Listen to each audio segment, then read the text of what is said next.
Hello and welcome to Silent Hill Ascension. What if? I, as usual, am Noah. I did not change since last week. Maybe like my spirit has a little bit, but I'm still the good old Noah. And I'm joined here again by the wonderful, multi talented Felipe, who will take us through the run of show. Hello. Today, as usual, we'll watch together the premiere of the bonus scenes as we do every Monday at 5:40 p.m. Pacific time. Today, we'll watch Week 8 results for Pennsylvania and Norway, because you may have noticed some things changing, but more on that later. Noah, please tell us, how does the What If Run work? Okay, so let's pull up that tree. I love me that tree. Okay, so what if it's similar to what you may remember as DVD extras? You are going to unlock bonus scenes. We made tons of extra content and you deserve to see it. So each week, new decisions will unlock. Once these lock, playlists of the winning extra scenes will be made available. So the trunk of the content tree represents the sum of the decisions for the content run of Silent Hill Ascension. During What If, we are visiting branches as we go up the trunk, sometimes gently, sometimes hard, But we do have some updates for you. So I think Felipe is going to take us through them. If we can just have the graphic, let's do it, Felipe. Yes. So as you may have noticed, the shop is closed and bids for weeks 9 through 11th are open. So all these scenes will be available next week, and the following What If shows will use this schedule. So that was the thing that I was going to say more on that later. And here we are. We are later now. And I feel like later even more. But now it is time to go over the scenes we're going to watch today in Norway. So production, if you pull that up, Felipe, you're being really brave, although tired. I know what you're dealing with, and good job. So the upcoming Norway key scenes. Astrid questions Hagen about Orson's case and learns that Britt went on a destructive vendor. And then we'll see Crime and Punishment. The evidence Astrid discovered leads to an arrest. So, those are going to be your scenes today. In the canon run, we had some like, as usual, redemption, right? Astrid grilled Hagen for the truth. And in Crime and Punishment, Astrid turned over the audience. So what do you think about that, Noah? Yeah, I feel like this is really where the how Grid really started shipping, as Atai says in the chat. That's where they really start, beyond the facade of the cop, of law enforcement. You just have Haugen straight up drunk in the ice bar, the hottest bar in town, even though it's made of ice. And, the spirits are getting warmed up here. You can definitely see the kinship starting to build between these two rascal women. Yeah. So Joe Hagen saying, can't miss Dottie Hagen week. did you change your name specifically, username specifically for this week, Joe Hagen? No, Joe Hagen has always been here waiting. Yes. Yeah, I've noticed they have been here just lurking and waiting for this pot to simmer and boil over. But see, Joe, yes. I see you. I've seen it. I'm wearing my glasses. Don't worry.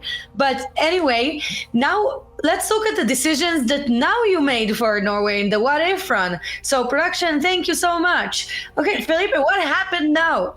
So, how will Astrid find out what happened to Hagen? Often in the canon run, which we said grill her for the truth, right? And now it's offer an olive branch suffering. So this is one of these rare suffering wins that we've had. And then the next decision is, what will Astrid do with Orson's bloody glove? In the canon run, everyone voted for turn the evidence into Hogan, but now we have destroy it, which is damnation. That was such a more fun scene, in my opinion. Yeah, I love the burning, and it's funny because, in a way, like for some reason, redemption in the canon run was the one where Astrid is a bit of a hard ass. She's a hard Astrid, if you will. But now it's kind of more of a soft, the olive branch, you know. I wish more people nowadays would put out an olive branch. Let's just say this. But I can agree to that. Yes. But inside of us, we want the olive branch. In every one of us, there is a bird with an olive branch. So, what if you don't like olives? Said Mr. Pislosh. Maybe a pistachio ranch. Yeah, and also you don't need to eat the olives. Like I personally, I don't like olives to eat just like that. I like olive oil. You know, when life gives you olives, make olive oil. Say lemonade still. I was confused. Yeah, no, that would be a very weird. Became the thing. Yeah, when life gives you olives, just throw them aside and make lemonade. Just kidding. But no, so it was a rare one where actually being more confronting was the confrontational, was the redemption one. And wait. What? I don't know. But for sure, what I do know is that for the glove part, I feel like the what if really brought it, put up the heat, so to speak. Yes, that's a pivotal moment. Like the scene is short, in my opinion, but it's a pivotal moment. Like the story could have gone a completely different path if the audience had chosen that path. Right? Totally. So, without further ado, it's time to see the scenes, and we'll be here after to work the trauma together.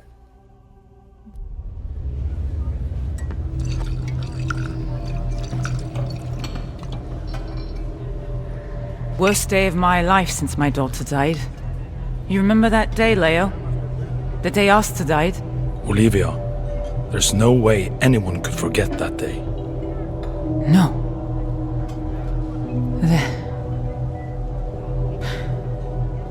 There isn't. You'd think they'd understand. Have a little empathy for me after 15 years. But no. They wouldn't even let me back in the building to collect my things.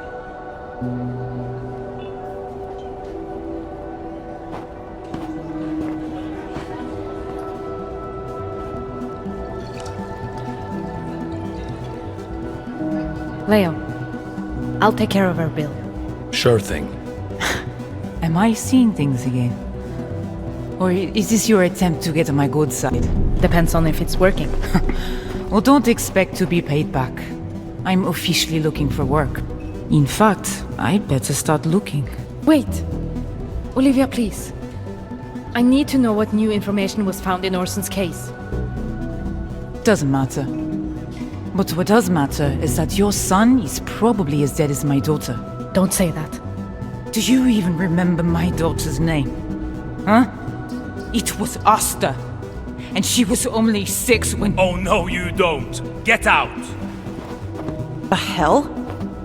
After you broke my tables yesterday, you're never coming in here again. I wasn't anywhere near here yesterday. Guess I'm not the only one with troubles. Wait! Astrid, tell this crone idiot that I haven't touched a glass in this place. Liar! I saw you with my own eyes. To hell with this! I'm out of here. Don't go, Britt. Let's get this sorted out. There's nothing to sort out. I won't take the blame for something I didn't do. Go fuck yourself. Britt, wait.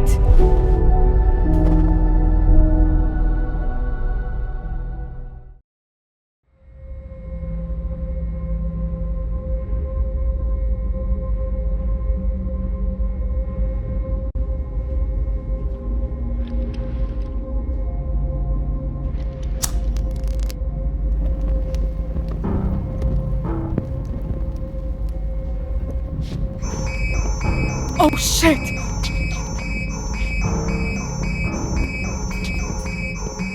Carl!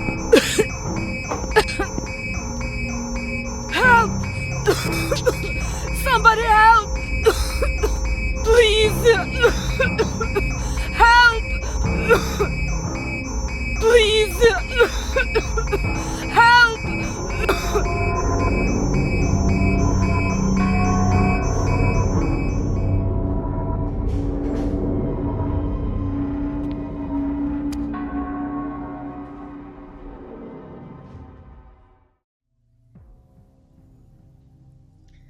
Welcome back. Hope you enjoyed that because the proof is on fire. Woohoo! So I just came up with it. I was very proud of myself. Anyway, so we have the showcase video already playing in the back. That's the first scene we saw. That's Band, where Astrid questions Haugen about Orson's case and learns that Brit went on a destructive bender. And I think Felipe describes this scene very well. Yeah, I said that the scene has like really chaotic vibes. Like, first, last week, in this bar, you can listen to a podcast at full blast. Fine. You break a table like you're banned for life. No grayscale. It's black and white bar. Then it's like we are discussing this important case, but then the barman stops you to like banish someone from the bar. It's pretty chaotic. Yeah, it's a bar of ice and fire, I would say. Yeah, but a lot of like the fire is internal in this case. Like the glove was on fire anyway. But the fire is internal. The fire that is building between Daddy Haugen and Hard Astrid. yes. I think she's Hard Astrid. But also, like, can you imagine how different the story would have been in this case? Like, you destroy the evidence, so that wouldn't lead to an arrest, maybe, right? And then instead of like pushing her away, you like ask them to come closer. The story would have been like wildly different. I think this went unnoticed during the canon run, but I think that this is like a pivotal moment. Even though this was Mete's off-ramp week, it's not.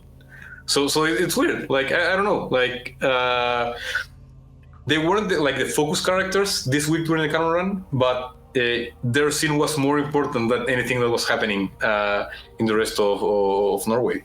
Yeah, that bit also. That's where our good old Daddy Haugen, which by the way it was just Father's Day, so happy Father's Day, Haugen, and to all the fathers out there in the audience and in our crew. I know we have some, that's where we learn about Asta, about the lost.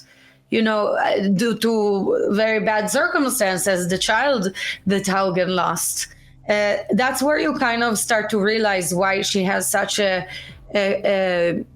tough exterior. You know what I mean?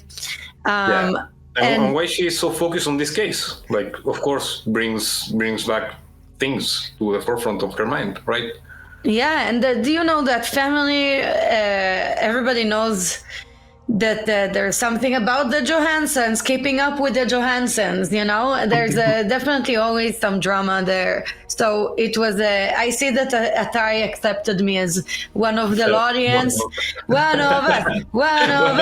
Gooba gaba, gooba gaba. Well, I would actually be bold and say that y'all are one of me now. But let's talk about Pennsylvania. Enough with Norway. Production, Please show us about Pennsylvania. Thank you. So, the upcoming Pennsylvania key scenes. The sacrifice. Rachel completes the forbidden ritual, changing her relationship with Eric and the Foundation and her face forever. Judgment. Rachel stands before the tribunal to justify her actions, but she doesn't find much sympathy amongst her judges. which I think is quite normal when you're being judged. People don't have sympathy for you. That's why you are being judged, right? Yeah. Yeah, well, they have too much sympathy by the devil in this case. But yeah, so of course, iconically, in the canon run, this is where Rachel sacrificed her own eye. That was the scene. That was the sacrifice. Really, like it's gonna be hard to beat that one. But I know there's some fun things that are going to happen instead. But in the judgment, in the original canon run, Rachel actually quit the Foundation. Yeah, and now she's like arguing with the police officer handing you a ticket. Like, yeah. Yes, I did the U-turn.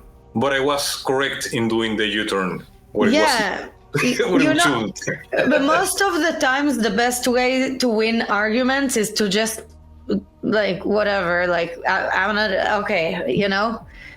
Yeah, Tuesday's Wednesday, as they say in Xanadu, if anybody ever watched that movie, which I highly doubt. Yeah, I haven't. But now it is time to look at the decisions other than the decision to watch Xanadu, decisions made for Pennsylvania. Yes, so the first decision was what will Rachel do with the forbidden ritual. In this time around, you all chose burn the book, the redemption option.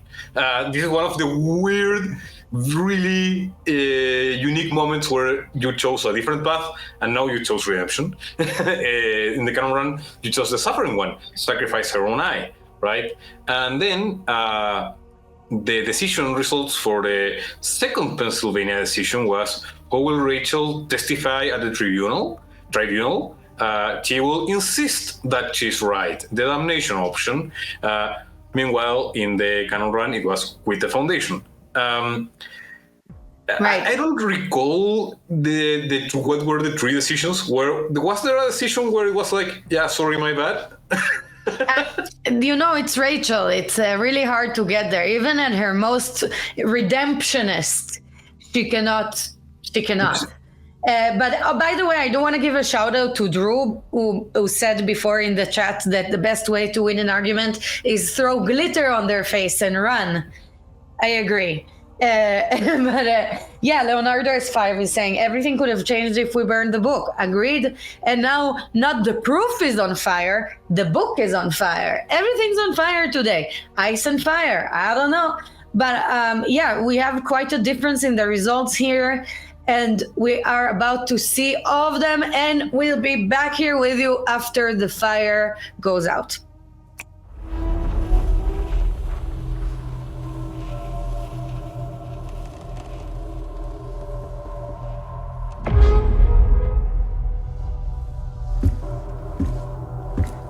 Rachel, what's happening? You're right. Another ritual isn't going to help us find our daughter. Rachel, why have you called us here? I have followed you, Xavier, with all of my heart. Believed in all of your teachings, but where has the Foundation led us? What are you doing? I need to find my own way, and I need you to bear witness. We can't hurt anyone else. No! What have you done?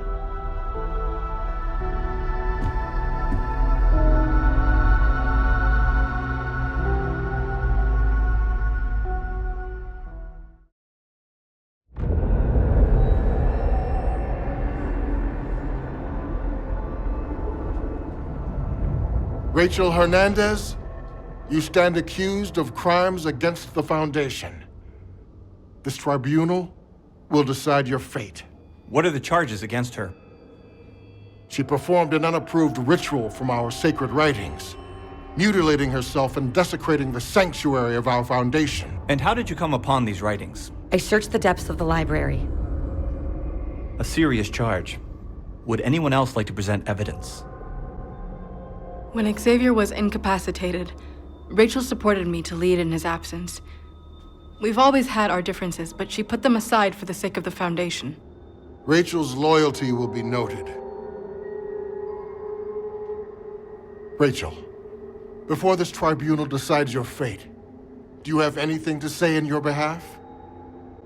You can judge me all you want, think I'm unstable, but at least I did something to find my daughter. You hurt yourself. How is this any different than the sacrifice required in a severing? I took on this burden on my own, and even though it didn't work, I have no regrets, and I'm not going to let you give me any. You've heard her testimony. What's your judgment? Rachel Hernandez, I have no choice but to expel you from the Foundation and leave you to the withering. To rot.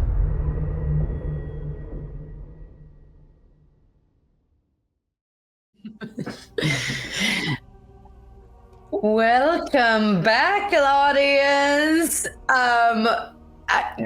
Man, we do have some detectives in the audience that noticed something with Rachel. I don't know how. Maybe they used the magnifying glass or used their two eyes. Yes. So I wanted to explain this a little. There are changes that had permanent impact on the characters, and those changes basically became permanent when we took those decisions during the canon run. So right now, what we are seeing is kind of a in-between reality where the book was burned and also her eye was taken. But the reaction from the other characters is what's really different. Now it was like, burn the book, you are off the good book forever. Yeah, so yeah, I like That's actually like with the explanation though. That's a crime against history, I think, to burn a piece of archaeological significant. But not that she cares. Not that Rachel cares. What does she care? She doesn't even care about her own eye. And I would actually love to read some fan fiction on that parallel world where Rachel burned the book and still lost her eye. What happened? Was it a stinger? Was it a snarler? Was it just like, I don't know, she got bored one day and just was picking her eye a little bit too much? Maybe the fire is I think no. Who said that? Sakepin Witty, I can't pronounce it. Yeah. The book burned her eye. Yeah, that sounds reasonable, you know. But what we do know for sure is that some things can never be brought back.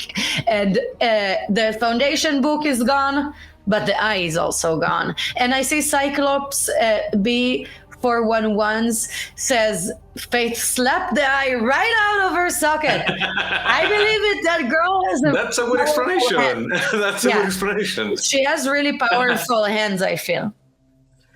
Yeah, I mean, one thing is quitting, and another completely different thing is like, I burned your sacred relic. Yeah, and then they're like, it's okay. She didn't really mean to. Like, she's been loyal, and like she burns. Who does that? I don't know. I don't like burn. Never mind. I don't like when people do burning that. books never good. I don't like when people do that. It stresses me out. But you know, I don't know. Are gloves better? Yes. But you know what? It's time to make some announcements.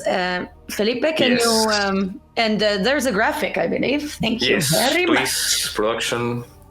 So we've been getting a lot of questions about how we will conclude the Silent Hill Ascension What If run. So today we're going to give you the answers. So after a lot of effort, it looked like we should be able to deliver What If in its entirety, which we're really proud of. So the final puzzles will be released on July 4th, and the final What If hosted show will be July 15th, where we will see the final decisions. But this is the most important thing and the most exciting thing. Please look forward for the exciting upcoming announcements at San Diego Comic-Con that we'll be doing at the end of July. I'm really thrilled. Please, Noah. Yeah. help me continue the show. Of course. I see, by the way, that DDK UK is really appreciative. We found a way to finish. We appreciate you, the audience. Yes. We appreciate you. Thank you for being with us here. Okay, next show graphic. Felipe, please take it away. Thank you. So, all the what if scenes will be available in our episodes section, right? And puzzles will be available for influence points. Remember, the shop is closed, so now it's the only way to earn influence points. And yeah, see you next week because the what if show takes place every Monday at 5:40 p.m. Pacific time. That's a mouthful. You did it. You did it, Felipe. Yes. I'm so proud of you. I'm proud of all of us. I think we're all Somehow really... we made it. Somehow we're surviving all of this. And, well, audience, this is the time of the night where we must say goodbye. But we will be here next week. And we would love to see you then again. We have a few more shows coming up. Let's have a really good time watching all those secret scenes that we never got to see otherwise. And thank you again for joining us, audience. Rain, shine, or fog, we'll be here next week. Thanks, audience. Good night. Good night. Bye.